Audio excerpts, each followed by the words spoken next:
Hello everyone, it's me Anup Nepali. नारायणगढको व्यस्त सडकमा रहेको केबी एजुकेसन कन्सल्टेन्सीले आफ्नो अफिसलाई अझ आकर्षक र व्यावसायिक देखाउन नयाँ 3D बोर्ड बनाउने निर्णय गरेको थियो। उनीहरूले यो जिम्मेवारी एक अनुभवी साइनेज कम्पनीलाई दिनुभयो र त्यो अनुभवी साइनेज कम्पनी हाम्रो साझा एडभर्टाइजिङ रहेको छ।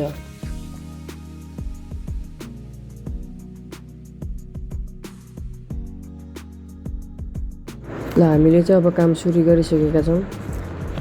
पहिला त हामीले CNC मेसिनमा एसिपी सिट चढायौँ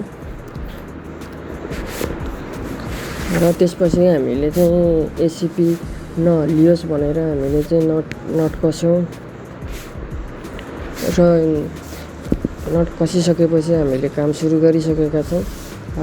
मेसिनले कटिङ गर्न सुरु गरिसकेको छ।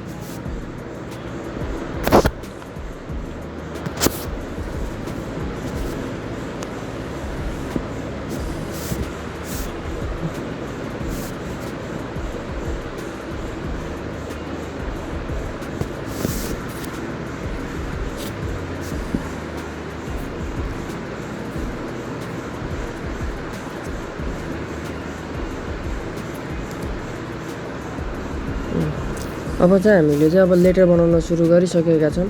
हाम्रो नवीन सरले चाहिँ लेटर बनाउँदै हुनुहुन्छ। जुन चाहिँ यो 18वटा लेटर बनाउनु पर्छ हामीले। नवीन सर हो, उहाँको नाम चाहिँ। बोर्ड बनाउँदै हुनुहुन्छ। मेरो टिम हुनुहुन्छ, 3-4 जना हुनुहुन्छ हामीसँग। यही केबी एजुकेसन कन्सल्टेन्सीको लागि काम गर्दैछौँ। यो धेरै नै ठुलो लेटर भएको भएर यसको लगभग हामीले 2-3 दिन जति हामीले लाग्यो यो बनाउनलाई। अहिले यो चाहिँ मैले यो पहिलो दिनको भिडियोहरू हजुरहरूलाई यहाँ देखाइरहेको छु। ल उहाँले चाहिँ एउटा लेटर चाहिँ एउटा तयार पारिसक्नु भएको छ। हेर्नु होला कस्तो देखिएको छ, तपाईँहरूले कमेन्ट गर्नु होला।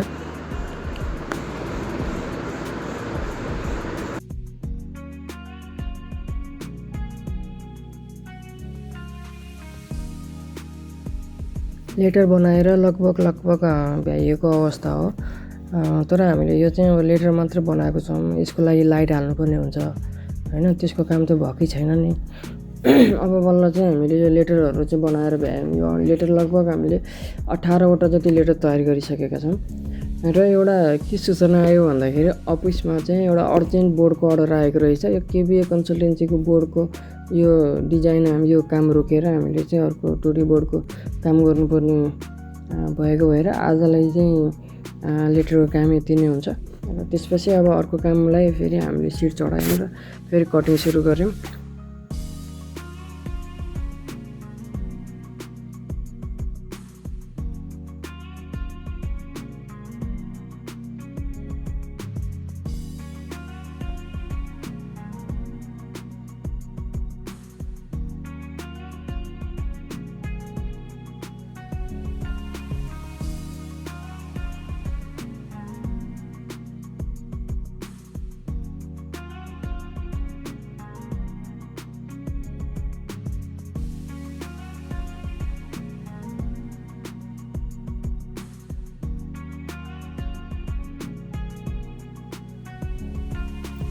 हामीले कटिङ सिद्धिन साथ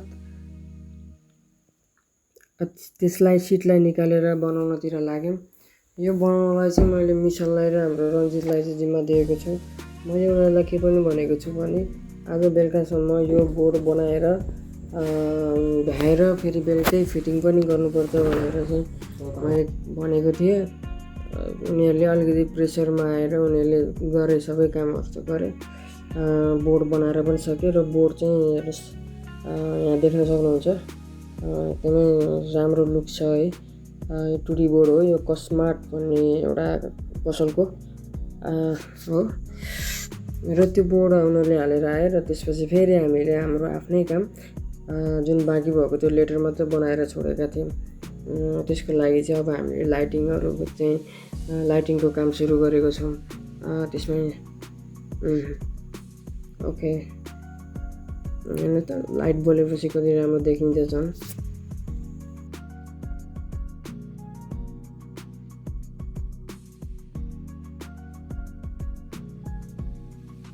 ल अब चाहिँ यो अन्तिम हो। लाइटको हामी सबैजना लाग्यौँ हेर्नु है।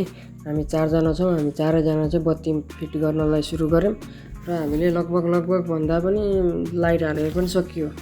अब त्यसपछि अब हाम्रो काम यो लेटर बनाएर त सकियो। अब के गर्ने भन्दाखेरि अब बोर्ड हाल्न जानुपर्छ। अब कस्तो ठाउँमा हाल्ने भन्ने कुरा चाहिँ तपाईँहरूलाई चाहिँ अब मैले मेरो अर्को भिडियोमा भन्नेछु। त्यति बेलासम्म चाहिँ तपाईँहरूले चाहिँ यो च्यानलमा नयाँ हुनुहुन्छ भने सब्सक्राइब गर्नु होला। यो चाहिँ हामीले बोर्ड बनाएको मात्र मैले भिडियो आज हाल्छु, किन भन्दाखेरि अब सबै एकैचोटि हाल्यो भने चाहिँ धेरै नै लामो हुन जान्छ। त्यो भएर आज चाहिँ मैले तपाईँहरूको लागि यो एउटा पुरा होल बोर्ड कसरी बन्छ भन्ने कुराहरू चाहिँ मैले यहाँ देखाएँ। अब यो बोर्ड बनिसक्यो, तयार भइसक्यो। अब यसलाई चाहिँ हामीले फिटिङको लागि लिएर जानुपर्ने हुन्छ। त्यो फिटिङ गर्ने ठाउँ चाहिँ एकदमै रिस्क छ, एकदमै धेरै ध्यान पुऱ्याएर गर्नुपर्ने हुन्छ। सो आजलाई चाहिँ मैले मेरो भिडियो चाहिँ यहीँ अन्त्य गर्छु। अर्को भिडियोको लागि चाहिँ प्रतीक्षा गरेर बस्नु होला। त्यो भिडियो पनि चाँडै आउँदैछ।